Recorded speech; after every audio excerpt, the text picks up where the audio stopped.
I was getting ready to head over to my son's house for dinner when my phone buzzed. It was my lawyer. Call me immediately. I dialed him right away. And what he told me about my new daughter-in-law left me reeling. Within hours, I was standing in my son's driveway, knowing his perfect marriage was about to collapse. If you're watching this, make sure to subscribe and let me know where you're tuning in from. But first, let me back up and explain how I ended up in this moment, because what started as a simple dinner invitation turned into the most dramatic night of my 68 years. My name is Margaret Thompson, and just 6 months ago, I thought I was the luckiest mother-in-law in America. My son James had finally found love with Cassandra, a sweet pediatric nurse who seemed to adore him and even me, his old-fashioned mom. When they asked me to sell my house to help fund their dream wedding, I didn't think twice. They promised I'd always have a place with them, so I agreed. That Tuesday afternoon, I was pressing my best dress, the navy one with little flowers that James always said made me look distinguished, when Robert Mitchell, my lawyer of 15 years, sent that urgent text. Robert never reached out after business hours unless it was serious. When I called, his voice was tight. Margaret, I need you to sit down. I perched on the edge of my bed in the small apartment I'd rented after selling my home. The cheerful yellow walls I'd painted to keep my spirits up suddenly looked harsh in the afternoon light. What's wrong, Robert? Is this about the will revisions we discussed? No, Margaret. This is about Cassandra, about your son's wife. My stomach dropped. What about Cassie? She's not who she claims to be. His words hung in the air like smoke. You know something's burning, but you can't see the flames yet. I gripped the phone tighter. What do you mean? I mean, Cassandra Williams Thompson doesn't exist, at least not the version your son married. I let out a nervous laugh. Robert, that's ridiculous. I've known Cassie for over a year. She's a nurse at Children's Hospital. She grew up in Colorado, lost her parents in a car accident when she was 25. There's no record of a Cassandra Williams working at Children's Hospital, Robert said firmly. The woman your son married has been using a false identity. The dress slipped from my hands onto the floor, out the window. I could see the maple tree where I'd hung a bird feeder, the same one cardinals had been visiting all winter. Such a normal view, paired with such an unthinkable conversation. That's impossible, I whispered. I'm afraid it's not. My investigator looked into her background while reviewing the insurance policy updates. You requested, Margaret. You need to get to your son's house immediately. Don't call ahead. Don't warn them. Just go. So I drove, my hands trembling on the steering wheel. The whole way there, I kept thinking about how quickly I'd let Cassandra into my heart, maybe too quickly. When you've been widowed for 15 years and your only child is busy with his career and social life, a warm, affectionate daughter-in-law feels like a blessing from heaven. Cassie had been so attentive, always calling me Mom Thompson with a sweetness that made my heart swell. She was even the one who first suggested I sell my house, Mom Thompson. She'd said one morning over coffee in my kitchen, her hazel eyes wide with concern. This place is just too big for you to manage on your own, and honestly, the neighborhood isn't as safe as it used to be. That house had been my world for 37 years. I'd raised James there. I'd cared for my husband in his final days in the bedroom that looked out onto the garden I'd tended for decades. But Cassie painted such a bright picture of independence and new beginnings that I found myself nodding along. James and I have been talking, she continued, reaching across the table to squeeze my hand. We're going to need help with the wedding expenses. I know it's a lot to ask, but if you sold this house, you could help us start our life together properly. And you could get a cute little apartment closer to us. We'd see each other so much more often. The wedding had cost $47,000. I'd contributed $35. Zero from the sale of my house, the money I'd planned to live on for the rest of my retirement. But at the time, seeing James's face light up as he danced with his bride made every penny feel worth it, or so I thought. Now, pulling into their driveway behind James's BMW, my stomach churned.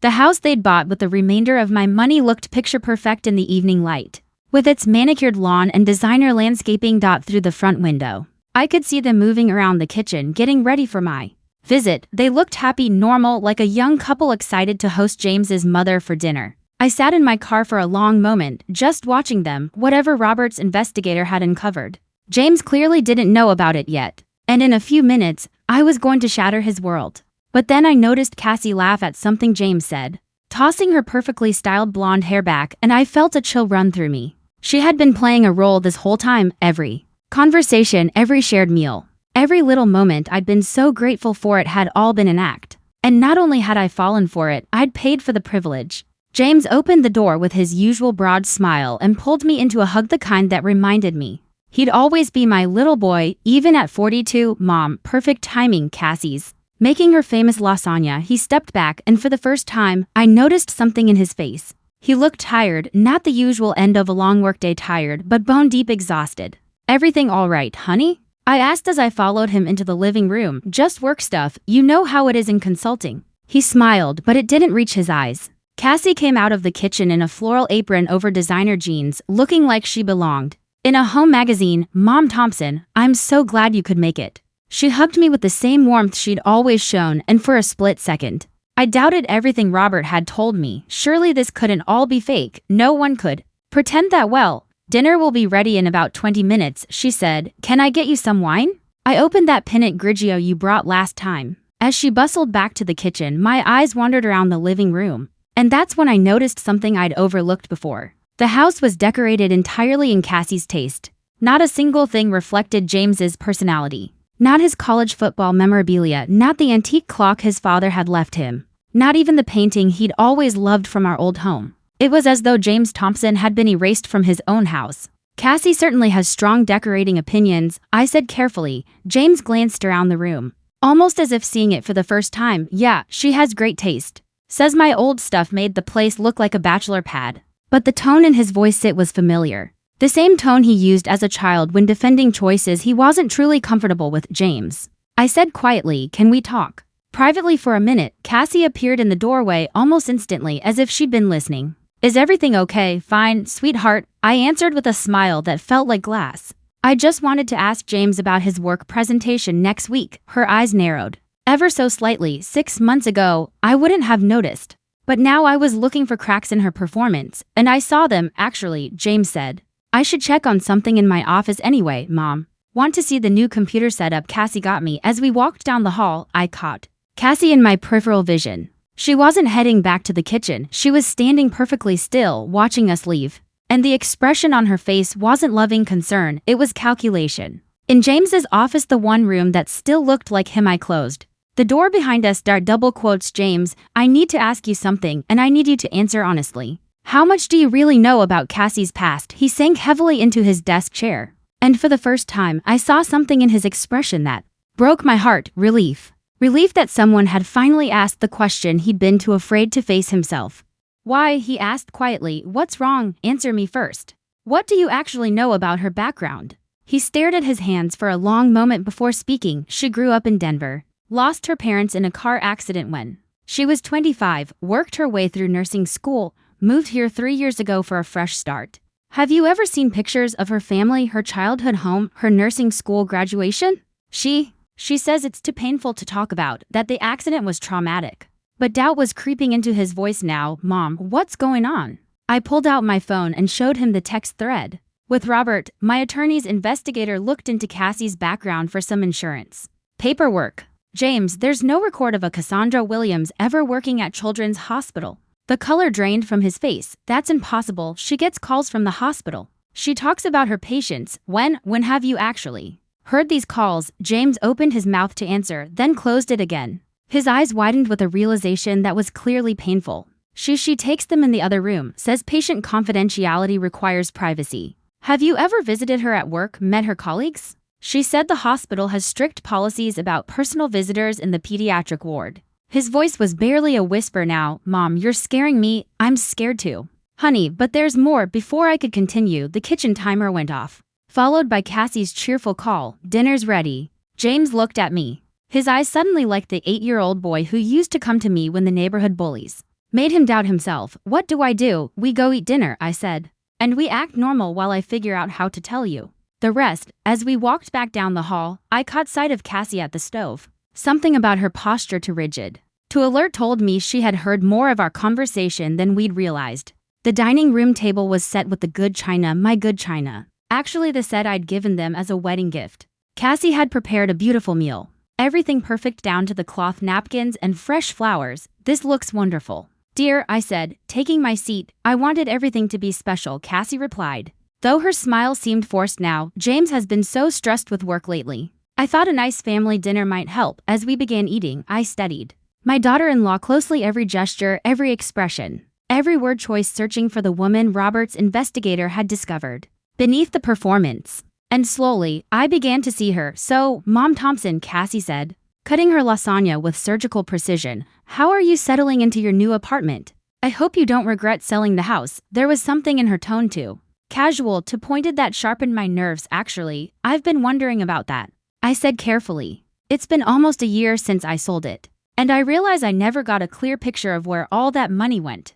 James looked up from his plate. What do you mean? Well, you said the wedding cost $47,000 and I contributed $35,000. But I gave you $50,000 total. What happened to the other $15,000? Silence fell over the table like a heavy blanket. James frowned, clearly doing mental math. While Cassie's fork hovered halfway to her mouth, there were additional expenses. Cassie said finally, the honeymoon, some house improvements, my student loan payments. Your student loan payments? I kept my voice light, conversational. I thought you said you worked your way through nursing school. Another pause. I had to take some loans for the final year. My savings ran out, but James was staring at her now, confusion written all over his face. Cassie, you never mentioned student loans when we applied for the mortgage. You said you had no debt. I saw it, the mask slipping for just a moment. Panic flashed across her face. Then it was back in place, but not quite as flawless as before. I was embarrassed about the debt, she said, reaching for James's hand. You were doing so well financially and I didn't want you to think less of me. But where are the loan statements? James pressed. I handle all our finances now. I've never seen any student loan payments going out. Cassie pulled her hand away and stood. Abruptly, I need to check on dessert. She vanished into the kitchen, leaving James and me alone with the heavy silence of unanswered questions. Mom, James whispered. What else did your investigator find? I pulled out the folder Robert had given me and set it on the table. Between us, her real name is Catherine Blackwood. She's 34, not 38 like she told you. She was married twice before and both marriages ended the same way. Her husbands discovered she'd been systematically draining their bank accounts. James stared at the documents as if they were written in a foreign language. This can't be right. The woman you married is a professional con artist. James, she targets successful, recently widowed, or lonely men. She studies them, becomes exactly who they need her to be, marries them quickly, and then begins the financial extraction. From the kitchen came the sound of running water, cabinet doors opening and closing, normal dinner cleanup sounds. But I couldn't shake the feeling that Cassie was listening to every word. The $15,000 from my house money, I continued quietly. She didn't use it for student loans or house improvements. She sent it to an account in Phoenix where her sister lives, her sister who supposedly died in that car accident with their parents. James shook his head slowly, like a man trying to wake from a nightmare. But she loves me. I know she loves me, honey. She's very good at her job. The kitchen had gone suspiciously quiet. James noticed too, his head turning toward the doorway. Cassie, everything okay in there? No response. A chill ran down my spine. James, where does she keep her purse? On the counter by the door. Why? We both stood at the same time, moving quickly but quietly toward the kitchen. It was empty. The back door stood slightly ajar, a cool evening breeze stirring the curtains. Her purse is gone, James said, his voice hollow. I walked to the door and looked out into the backyard. At the far end, near the fence, I saw a figure moving quickly through the shadows. She's running, I said. James rushed to the front window. Her car is still here. She probably has another one parked nearby. James, listen to me carefully. We need to call Robert immediately and then we need to call the police. But James was staring at the dining room table where Cassie's phone lay next to her abandoned plate. She left her phone. I picked it up. It wasn't locked. Another red flag I'd missed. The call history was mostly empty. But the text messages told a different story. Messages to someone named Marcus. The old lady is getting suspicious. How much longer do I need to keep this up? The account in Phoenix needs more time. And then from earlier today, emergency, she hired a pie. Need extraction plan now. James, I said quietly. Sit down. He read over my shoulder, his face growing paler with each message. She was planning to leave anyway. Yes, I said, but not until she'd taken everything she could. I scrolled to the Photos app. It was mostly empty, but there were several screenshots, pictures of bank statements, insurance documents, investment accounts. All of them belonged to James. She's been documenting your assets, I said, planning her final withdrawal. James sank into a chair, looking like a man who had just realized he'd been living with a stranger. How long do you think she was going to wait? I thought about the timeline, the way Cassie had pushed for joint accounts, access to James's retirement funds, for me to sell my house and contribute more money. I think she was planning to disappear right after she convinced you to make her the beneficiary of your life insurance policy. She mentioned that last week, didn't she? said it was important for married couples to update their beneficiaries.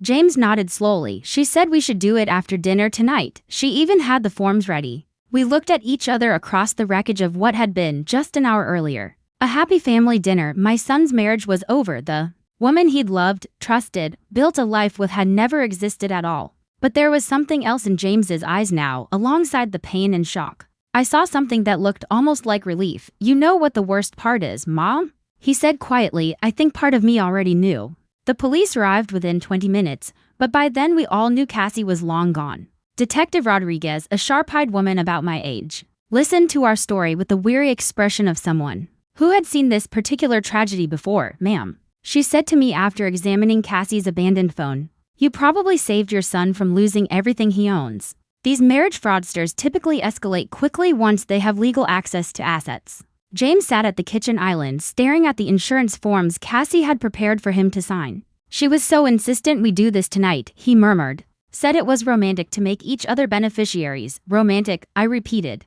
Dryly, nothing says I love you like $1 million life insurance policy. Detective Rodriguez almost smiled at that. Double quotes Mrs. Thompson. I'm going to need you to work with our financial crimes unit. Your attorney's investigation gives us a significant head start. But we need to trace all the money movements and identify other potential victims. Other victims? The phrase hit me like cold water. How many others do you think there are? James asked. Based on the pattern your mother's investigator uncovered, possibly dozens. Catherine Blackwood has been operating this scheme for at least 8 years, across 4 different states. I felt sick thinking about other mothers who had given their life savings to help their son's happiness only to watch it disappear into the pockets of a professional predator. Other men like James, manipulated into believing they'd found true love. Detective, I asked, what are the chances we'll get the money back? Honestly, slim. These operations are designed to move money quickly through multiple accounts and jurisdictions. But we might be able to prevent her from victimizing others. After the police left, James and I sat in his living room, surrounded by the remnants of Cassie's deception. Her coffee mug still sat on the side table, lipstick stained perfectly preserved. Her sweater was draped over the back of the couch, as if she'd just stepped out for a moment. I have to ask you something, Mom, James said quietly. And I need you to be honest with me. I braced myself. What is it? Did you ever like her?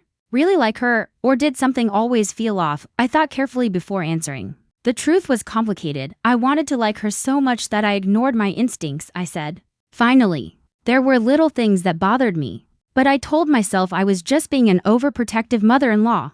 The way she never had stories from childhood with specific details. How she always deflected when I asked about her nursing school. Friends, the fact that in all the months I knew her, not one person from her past ever called or visited. James nodded slowly. She said she preferred to live in the present rather than dwell on the past. I thought it was healthy, progressive. It was careful, I corrected. And we both mistook careful for admirable. My phone rang. Robert's name appeared on the screen. The investigator found something else, Robert said without preamble. Can you and James come to my office first thing tomorrow morning? What kind of something else? The kind that's going to make you very angry the next morning. Robert's office felt different. Instead of the usual calm atmosphere of legal consultations, there was an energy that reminded me of a war room. Papers covered every surface. And a man I didn't recognize sat at the conference table with a laptop and several manila folders. Margaret, James. This is Detective Frank Morrison from the Multi-State Financial Crimes Task Force.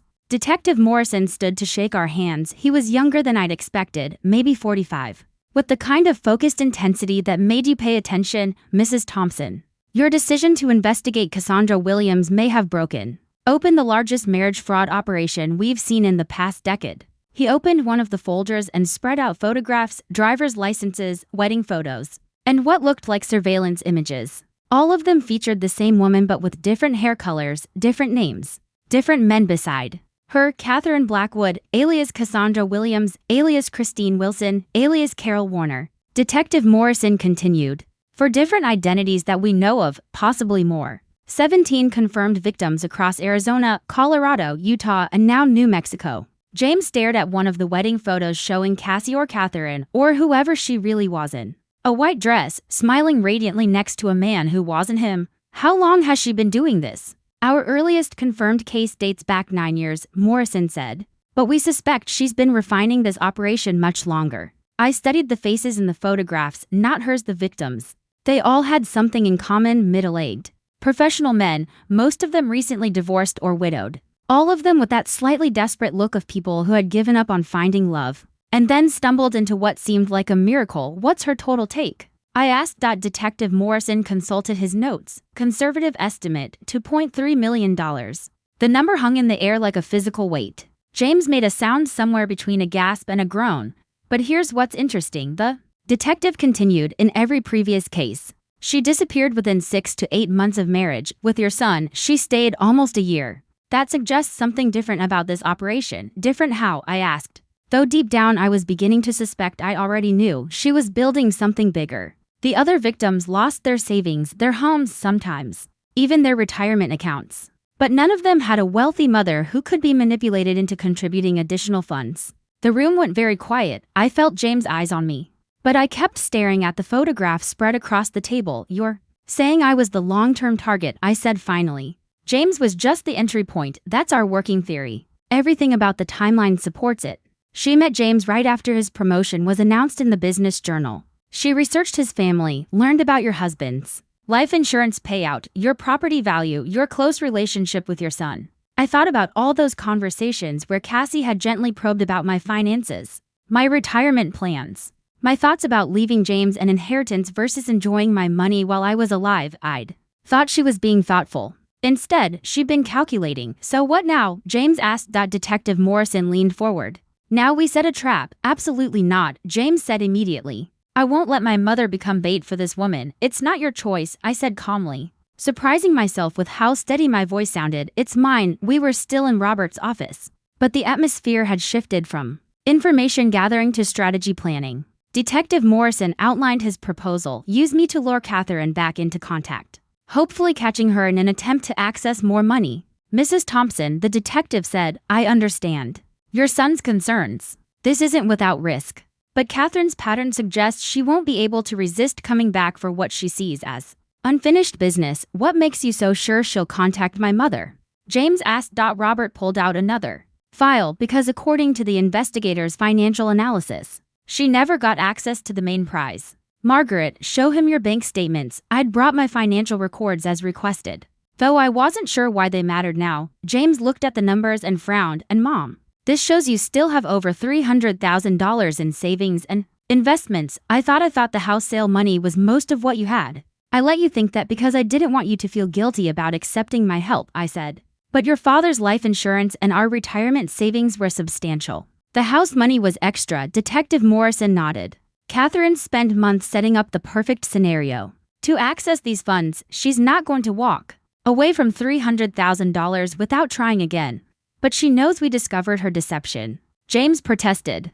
Does she? I asked, thinking it through. She ran when she overheard us talking. But she doesn't know how much we learned or what evidence we found. For all she knows, we just had suspicions. Detective Morrison smiled. Exactly. And that's where you come in, Mrs. Thompson. We're going to let her think she still has a chance. The plan was elegantly simple. I would reach out to Catherine through a mutual contact nurse at the hospital, where she'd claimed to work, but who was actually part of a network Catherine used for references and false employment verification. I would express confusion and heard about her sudden disappearance, but not accusation. You'll play the concerned mother-in-law who thinks maybe James said something to upset her. Detective Morrison explained. You want to help fix their marriage. You're worried about your son's happiness. And if she takes the bait, she'll come back with a story, something that explains her disappearance and makes James the villain. She'll probably claim he was abusive or controlling, that she was afraid for her safety. But she still loves him and wants to work things out. I thought about the woman who'd sat at my son's dinner table,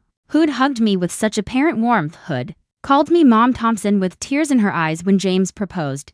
How much of that performance would she resurrect to get her hands on my money? There's something else, I said quietly. All three men looked at me expectantly. Last week, Cassie asked me about my estate planning. She said she was concerned about James' financial security if something happened to me. She wanted to know if I'd considered making provisions for his spouse in my will. Detective Morrison's eyes lit up. She was setting up the endgame. I think she was planning to arrange an accident, I said, the words feeling strange in my mouth. Not immediately, but eventually after she'd secured access to James' assets and arranged to inherit mine. The room went very quiet. Again James had gone pale. Mom, you can't do this, it's too dangerous.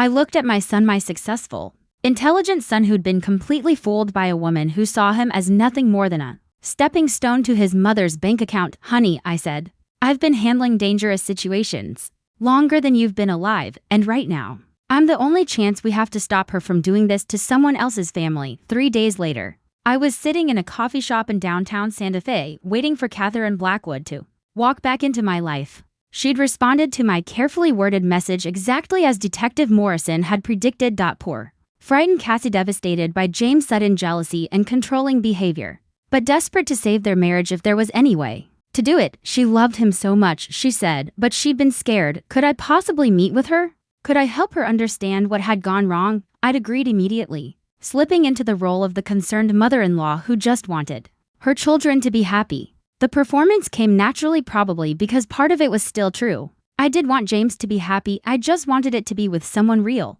Detective Morrison and his team were positioned around the coffee shop, but I felt oddly calm, sitting there alone. Maybe it was because I finally knew exactly who I was dealing with. The uncertainty had been worse than the truth. At exactly 2 p.m., she walked in. She looked different, darker hair, less makeup, clothes that suggested struggle instead of success. But it was definitely the same woman who had stolen a year of my son's life and $50,000 of my money. Mom Thompson, she said, approaching my table with tears already glistening in her eyes. Thank you so much for agreeing to see me. I stood and hugged her the way a loving mother-in-law would, even as I marveled at her audacity. Of course, sweetheart, I've been so worried about you. She sat down across from me, and I studied her face with new eyes. Now that I knew what to look for, I could see the calculation behind every expression, the tiny pause before each emotional reaction, the way she measured what response would serve her best. I don't know where to start, she said, dabbing at her eyes with a tissue. Everything happened so fast. James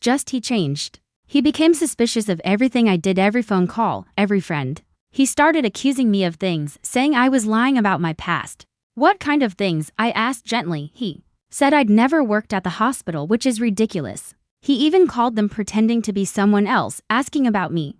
But of course they couldn't give out information about employees to random callers. When they wouldn't confirm my employment, he decided that meant I'd been lying. I nodded sympathetically. That does sound like a misunderstanding. And then he found some old photos on my phone from before we met, pictures with a friend's husband at a group dinner, and he became convinced I'd been married before. He wouldn't listen when I tried to explain. The lies flowed so smoothly, each one designed to paint James as paranoid and unreasonable, while positioning her as the victim of his unfounded suspicions. If I hadn't known the truth, I might have believed her. Cassie, I said carefully. James showed me some documents, bank records and things. He seemed to think there were financial irregularities. For just a moment, her composure slipped. I caught the flash of cold calculation before the tears returned. That's the worst part, she said. He's convinced I took money from your house sale. Mom Thompson, I would never. I love this family. You've been like a real mother to me. She reached across the table and took my hand, and I had to resist the urge to pull away. I know,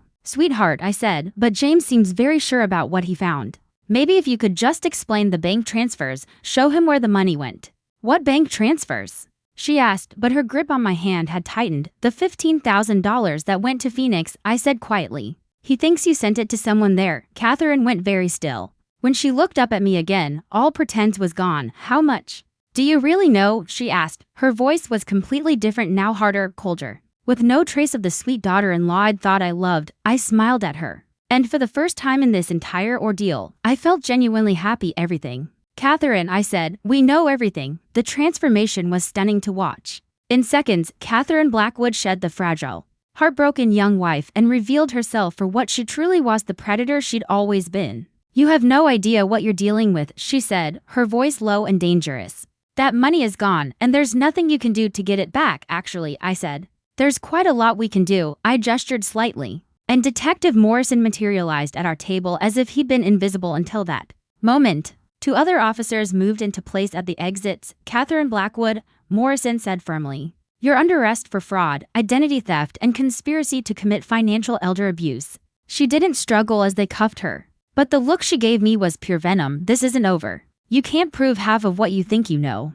We don't need to prove half, Detective Morrison said pleasantly. We only need to prove enough. As they led her away, I felt a strange mixture of satisfaction and sadness. Satisfaction because justice was finally being served, not Just for James and me, but for all the other families she had destroyed. Sadness because I genuinely liked the person I thought she was, even if that person had never really existed. James appeared at my side as the police car pulled away. "Are you okay, Mom?" "I'm fine," I said and realized I meant it better. "Then fine, actually. What happens now?" "Now we rebuild," I said, "and we do it honestly this time." 6 months later, James and I were sitting on the deck of my new house. A smaller place, bought with my own money. Chosen simply because I liked it, not because someone else had convinced me I needed it. The legal proceedings were still ongoing, but Detective Morrison was confident they'd recover at least some of the stolen money from Catherine's network of accounts. "I got a letter today," James said, pulling an envelope from his jacket pocket.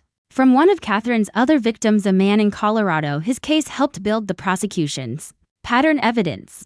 "What did he say?" "He thanked us. Said knowing other people had been through the same thing helped him feel less stupid for falling for her act." I looked at my son, who was slowly becoming himself again after Catherine had spent months isolating him and undermining his confidence. "You weren't stupid, James. None of us were. We were human." "Still feels pretty stupid." "Well," I said with a smile, "if we're going to feel stupid about something, let's at least feel stupid about something worthwhile, like believing in love, instead of assuming the worst about everyone we meet." James laughed, the first real laugh I'd heard from him in months. "When did you become so wise?" "I've always been wise," I said dryly. "You just stopped listening to me for a while there." As the sun set over the mountains, I thought about the strange journey that had carried us to this moment. I'd lost money, yes, but I'd gained something more valuable. The knowledge that I could trust my instincts, that I could act when action was needed, and that sometimes the people trying to protect you are the very ones who need protection themselves. My phone buzzed with a text from Robert. "Final restitution hearing scheduled.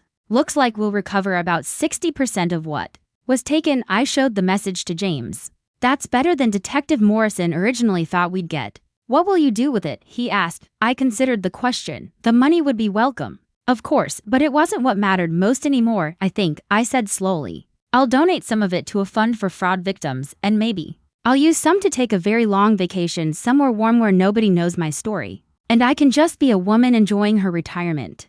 "That sounds perfect, Mom. Want to come with me?" James smiled. "I thought you'd never ask." As we sat together in comfortable silence, I realized that Catherine Blackwood had unintentionally given me something valuable after all. She'd reminded me that Margaret Thompson was stronger, smarter, and more resilient than even I had remembered. And sometimes that's the most valuable gift of all. Thanks for listening. Don't forget to subscribe and feel free to share your story in the comments. Your voice matters.